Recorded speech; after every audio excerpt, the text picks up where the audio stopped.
नमस्कार, स्वागत है आपका। जवाब मांगा जाएगा में मैं अभिसार शर्मा, और जवाब इसलिए मांगा जाएगा क्योंकि शहंशाह ने नए कपड़े पहन लिए हैं और नए कपड़े पहनने के बावजूद हकीकत नहीं छुपाई जा सकती।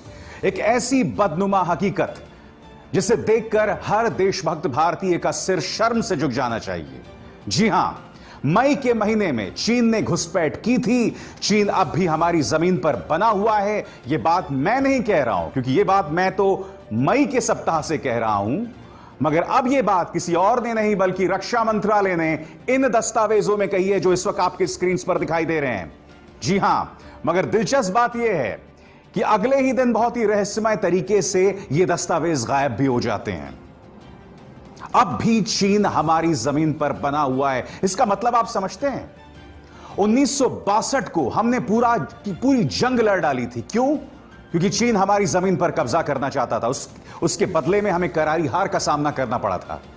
मगर आज चीन हमारी जमीन पर बना हुआ है और कोई उफ तक नहीं कर रहा है, कोई इस पर सवाल नहीं कर रहा है। यह हकीकत क्या है मैं आपको बतलाऊंगा, इसके तथ्य क्या है मैं आपको बतलाऊंगा। मगर सबसे पहले, किसी ने हमसे वादा किया था, न कोई अंदर आया है, न किसी ने हमारी जमीन पर कब्जा किए है। याद कीजिए, प्रधानमंत्री नरेंद्र मोदी ने कुछ ही हफ्तों पहले देश को क्या कहा था।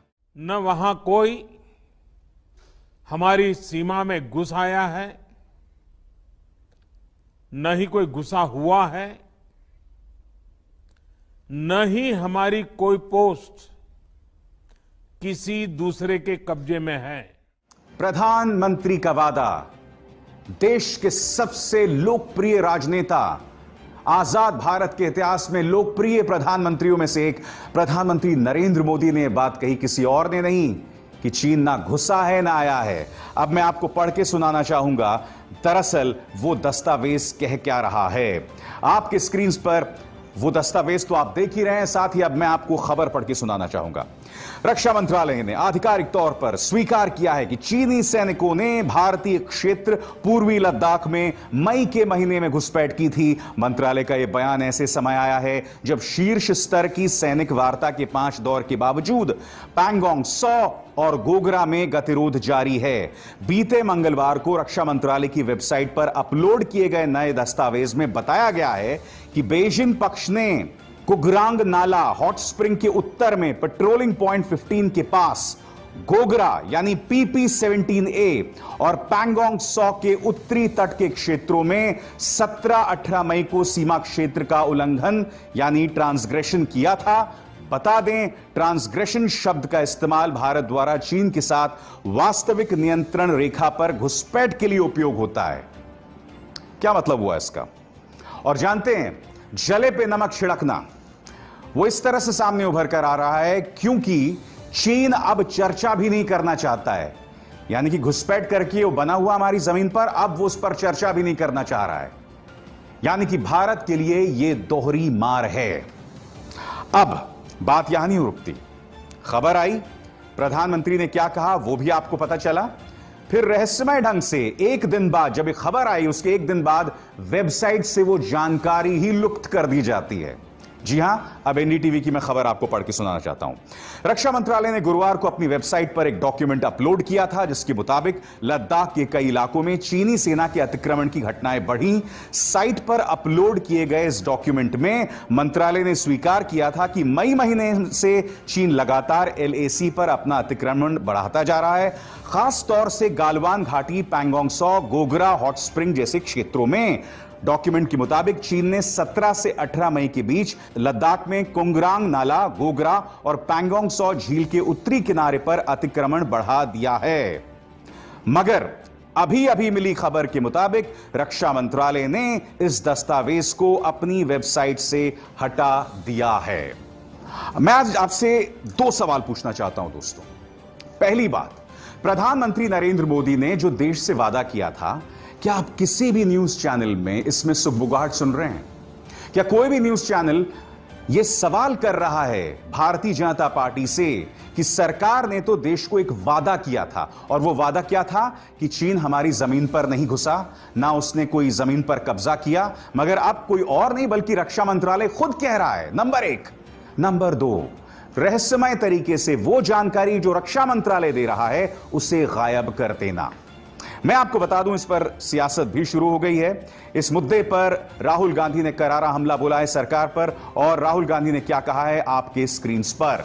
राहुल गांधी कहते हैं, चीन के साथ मुकाबला करना तो दूर की बात, प्रधानमंत्री में इतनी हिम्मत भी नहीं है कि वो चीन का नाम ले सकें। इस बात को नजरअंदाज करना या दस्तावेजों को गायब कर देना रक्षा मंत्रालय के वेबसाइट से, इससे हकीकत नहीं बदल जाएगी। राहुल गांधी लगातार इस मुद्दे को उठा रहे हैं। आपको याद होगा, उन्होंने अपनी जन की बात शुरू की थी और उन वीडियोज में, पहले 3 वीडियोज में उन्होंने चीन का जिक्र किया था। यह भूल जाइए, जिन पत्रकारों ने इस मुद्दे को उठाया उन पर हमला किया गया, उन्हें जलील किया गया, उन्हें देशद्रोही तक करार दिया गया। मैं आपको बता दूं कि इस मुद्दे को मैं आपके सामने 23 मई को सबसे पहले लेकर आया था अपने कार्यक्रम के जरिए, और उससे भी पहले कर्नल अजय शुक्ला जैसे defence experts, lieutenant general HS Panag जैसे हमारे डेकोरेटेड आर्मी ऑफिसर्स, ये लगातार आप तक ये बात पहुंचाते रहे, मगर आप में से अधिकतर लोगों ने अपनी आंखें बंद कर ली थी। और आज मैं इस देश की जनता से, इस सरकार से 10 सवाल करना चाहूंगा। ये हैं अभिसार के 10 सवाल। सवाल नंबर 1, क्या कूटनीतिक और सामरिक मामले को गंभीरता से नहीं लेती बीजेपी सरकार? जी हां, एक दिन रक्षा मंत्रालय का वेबसाइट जो है वो ये जानकारी छाप देता है और अगले दिन आप उसे हटा देते हैं। और इसी से जुड़ा है मेरा दूसरा सवाल। सवाल नंबर 2, सरकारी वेबसाइट से अगर हटाना ही था तो जानकारी पहले क्यों डाली? जी हां, इस तरह से अपनी छीछालेदर क्यों करवाना, इस तरह से अपनी बेइज्जती क्यों करवाना? क्या आपके सरकारी जो तमाम आर्म्स हैं, जो सरकारी तबके हैं, उनमें आपस में तालमेल नहीं है? मगर मुझे खुशी है, क्योंकि देखिए, इससे पता चलता है कि हमारी जो सेना है वो शौर्य का परिचय तो देती ही है, वो हकीकत से, सच से नहीं पीछे हटती। और मेरा पूरा विश्वास है कि अगर रक्षा मंत्रालय की वेबसाइट में अगर यह जानकारी गई है तो इसमें सैनिकों की सोच रही होगी। वो चाहते होंगे कि देश की जनता को हकीकत पता चले। सवाल नंबर 3, क्या इससे देश की अंतर्राष्ट्रीय साख को नुकसान नहीं पहुंचेगा? जी हां, क्योंकि दुनिया देख रही है। पहले भारत सरकार उसे नजरअंदाज करती है, फिर रक्षा मंत्रालय उसे छापता है और फिर उसे हटा दिया जाता है राजनीतिक दबाव के चलते। इससे इंटरनेशनली हम पर क्या असर पड़ेगा? सवाल नंबर 4, क्या पारदर्शिता से डरती है बीजेपी सरकार? क्यों डरती है? हम सब जानते हैं, पारदर्शिता से डरना इनका एक पुराना राग रहा है। 5वां नंबर, रक्षा मंत्री और विदेश मंत्री खामोश क्यों? रक्षा मंत्री इस पर कुछ नहीं कह रहे हैं। बहुत पहले एक इंटरव्यू में उन्होंने कहा था कि कुछ सैनिक जो हैं, चीनी सैनिक, थोड़ा आगे आ गए हैं। उस वक्त जिस पत्रकार ने यह इंटरव्यू किया था, उन्होंने रक्षा मंत्री से आगे एक क्रॉस क्वेश्चन करना चाहिए था, काउंटर क्वेश्चन करना चाहिए था कि राजनाथ जी बताइए कितना आगे आ गए हैं। तो राजनाथ जी ने भी हमें संकेत दिया था। विदेश मंत्री खामोश। विदेश मंत्री क्या कर रहे हैं मैं आपको बताता हूं। दोस्तों, S जयशंकर जो है ना, वो एक डिप्लोमैट रहे हैं, एक कूटनीतिक रहे हैं। और इस तस्वीर में देखिए, इस ट्वीट में देखिए, राम मंदिर के निर्माण का वो स्वागत कर रहे हैं। यानी कि जिस काम का आपसे लेना देना नहीं है, और ये कभी भी इंसान धार्मिक नहीं रहा है, इसने कभी भी इससे पहले इस तरह की धार्मिक बातें नहीं की हैं, मगर अपनी जिम्मेदारी से बचते हुए, अपने मुद्दों को ना उठाते हुए ये राम मंदिर की बात कर रहे हैं, जो कि ठीक है, अच्छी बात है, मगर अपनी बात भी तो करो। सवाल नंबर 6, क्या प्रधानमंत्री नरेंद्र मोदी ने देश को गुमराह किया? सीधा सा सवाल है, क्योंकि प्रधानमंत्री ने कहा था ना कोई आया है, ना किसी ने कब्जा किया है। अब आपका रक्षा मंत्रालय ही कह रहा है। सवाल नंबर 7, क्या राष्ट्रीय सुरक्षा सलाहकार अजीत डोभाल और chief of defence staff Bipin Rawat ने प्रधानमंत्री मोदी को गुमराह किया? यह भी चर्चा चल रही है। खबर यह भी आ रही है कि प्रधानमंत्री नरेंद्र मोदी इन 2 चेहरों से, जिस वक्त आपकी स्क्रीन पर हैं, पहले NSA अजीत डोभाल, दूसरे chief of defence staff Bipin Rawat, इन दोनों से नाराज हैं। मगर क्या इस नाराजगी के चलते किसी तरह की कार्रवाई होगी? क्या मोदी अपने राष्ट्रीय सुरक्षा सलाहकार से नाखुश हैं, या ये सब दिखावा है? क्योंकि कुछ मीडिया में इस तरह की खबरें आ रही हैं कि वो नाराज है, मगर क्या ये सिर्फ एक दिखावा है? सवाल नंबर 2, जो लोग इस बड़ी भूल के लिए जिम्मेदार हैं, क्या उन पर कार्रवाई होगी? ये लाख रुपए का सवाल है दोस्तों, क्योंकि आपको याद होगा, पुलवामा में हमारे 40 जवान शहीद हो गए थे। आज तक इंटेलिजेंस फेलियर के लिए कौन जिम्मेदार था, इस पर किसी पर कार्रवाई नहीं हुई है, क्योंकि पुलवामा हमले से ठीक पहले एक नहीं, दो नहीं, तीन बार, मैं नहीं बोला हूं, उस वक्त के सेना प्रमुख बिपिन रावत संसद भवन में प्रवेश कर रहे थे। पत्रकारों ने उनसे रोका कि पुलवामा में कुछ इंटेलिजेंस रिपोर्ट्स आ रही हैं आतंकवादी हमले की। उन्होंने कहा हां मुझे पता है, और फिर वो अंदर चले गए। किसी पर कोई कार्रवाई नहीं हुई। और इसके बाद 10वां और आखिरी सवाल, क्या राजनीतिक नेतृत्व को बचाने का रास्ता तैयार किया जा रहा है और क्या ठीकरा सेना पर फोड़ा जाएगा? आपको याद होगा एक पत्रकार ने कहा था जब हमारे 20 सैनिक मारे गए थे कि देखिए दोष सरकार का नहीं होता, दोष तो सेना का होता है जो सीमा की रक्षा करती है। हम दोष सरकार पर नहीं मढ़ सकते। यह बात अलग है जब यही मोहतरमा प्रधानमंत्री नरेंद्र मोदी का इंटरव्यू कर रही थी और जब प्रधानमंत्री ने कहा था कि जी मैंने जो है घुसकर बालाकोट में हमला कराया था, प्रधानमंत्री बार बार मैं शब्द का इस्तेमाल कर रहे थे। तब इस पत्रकार ने उनसे यह नहीं पूछा था कि आप या सेना। और ये वही पत्रकार हैं जिन्होंने अभी 2 दिन पहले जब प्रधानमंत्री हेलीकॉप्टर के जरिए अयोध्या में उतरे थे तो कहा था कि त्रेता युग में जिस तरह से भगवान राम पुष्पक विमान में उतरते थे, बिल्कुल उसी तरह से हेलीकॉप्टर जो है वो अयोध्या में उतर रहा है। यानी कि ये लोग हमारे सैनिकों की भी बेइज्जती करने से पीछे नहीं हटते हैं। भगवान राम के समकक्ष इन्होंने प्रधानमंत्री नरेंद्र मोदी को रख दिया। महापुरुष हैं प्रधानमंत्री, मैं इस बात से इनकार नहीं कर रहा हूं, मगर भगवान राम, अरे कम से कम भक्त भी इस बात को स्वीकार नहीं करेंगे। मैंने कार्यक्रम की शुरुआत में आपसे कहा कि शहंशाह के नए कपड़ों को लेकर कोई सवाल नहीं उठाना चाहता और इन नए कपड़ों से भी हम हकीकत नहीं छुपा सकते। जी हां, और इसको लेकर टेलीग्राफ ने यह तस्वीर छापी जो आपके स्क्रीन पर है। मैं ये क्यों कह रहा हूं आपसे, क्योंकि भारतीय जनता पार्टी को कहीं ना कहीं लगता है कि राम मंदिर शिलान्यास के बहाने जो बुनियादी मुद्दे जिसका सीधा ताल्लुक आम इंसान से, उन्हें छुपाया जा सकता है। मसलन चीन हमारी जमीन पर बना हुआ है, यह हमारे राष्ट्र पर हमला है, मुद्दा नंबर 1। मुद्दा नंबर 2, कोरोना। इसको लेकर हमारे स्वास्थ्य मंत्री क्या कह रहे हैं आप देखिए, वो कह रहे हैं कि साहब कोरोना को लेकर ऑल इज वेल, हमने हालात पर काबू पा लिए हैं। एक जमाने में यह भी तस्वीर थी हर्षवर्धन जी की जब वो मटर छील रहे थे। मुझे उम्मीद है हर्षवर्धन जी आपका यह बयान उस तस्वीर जैसा नहीं है, क्योंकि कल की हकीकत मैं आपको बताना चाहता हूं। सबसे बड़ी खबर जो आपके स्क्रीन पर, भारत के अंदर कोरोना का आंकड़ा 20 लाख को पार कर गया है, 2 मिलियन के आंकड़े को पार कर गया है। और पिछले एक दिन में रिकॉर्ड 62,538 लोग कोरोना संक्रमित हुए और 886 लोगों की मौत। कल का यह रिकॉर्ड बना हुआ है कि 62,538 लोग संक्रमित हो गए हैं और 886 लोगों की मौत।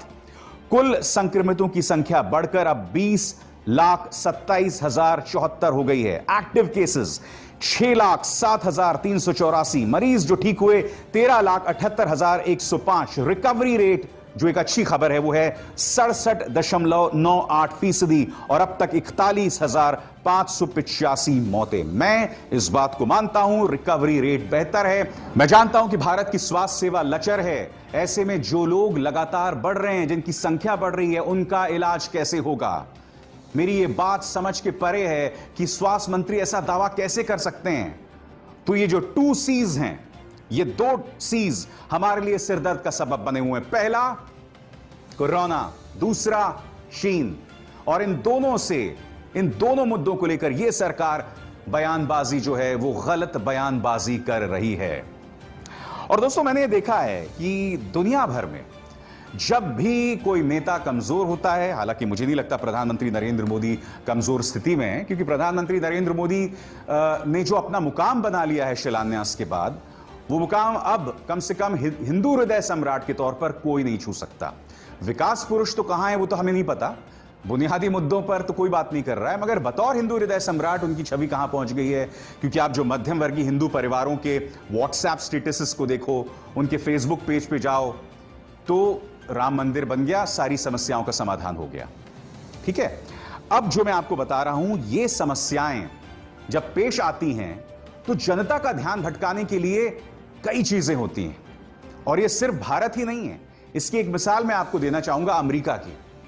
खबर आ रही है कि इस साल के अंत में जो अमेरिकी राष्ट्रपति चुनाव होने वाले हैं उसको लेकर डोनाल्ड ट्रंप की हालत बहुत पतली है।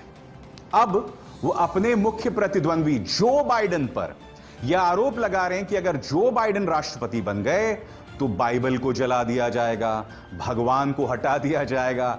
बिल्कुल उसी तरह की बातें जैसे कि भारत में होती है कि अगर बिहार में फलाना पार्टी जीती तो पाकिस्तान में पटाखे फूटेंगे, अगर बीजेपी हट गई तो मुगलों का शासन फिर से हो जाएगा। उस तरह की बातें। अब देखिए डोनाल्ड ट्रंप क्या कह रहे हैं, 40 सेकंड का उनका बयान है, आप खुद सुनिए। Joe Biden's policies put China first and America last, and that's what he'll continue to do if he ever got this shot. And you will have a disruption in the markets, the likes of which our country has never seen. You will have a crash in the markets because he's going to double and triple your taxes. He's going to do things that nobody ever would ever think even possible because he's following the radical left agenda. Take away your guns, destroy your Second Amendment, no religion, no anything, hurt the Bible, hurt God. He's against God, he's against guns, he's against energy, our kind of energy. I don't think he's going to do too well in Ohio. तो Donald Trump यहां पर religion का card खेल रहे हैं और वहां पर हकीकत क्या है, वहां पर नस्लीय तनाव लगातार बढ़ा है। धर्म के आधार पर लोगों को लगातार टारगेट किया जा रहा है और जो अपने आप में एक बहुत बड़े सिरदर्द का सबब वहां के सामाजिक ताने बाने को हो रहा है। आज इस हकीकत से अमेरिका का सभ्य समाज मुंह नहीं मोड़ सकता।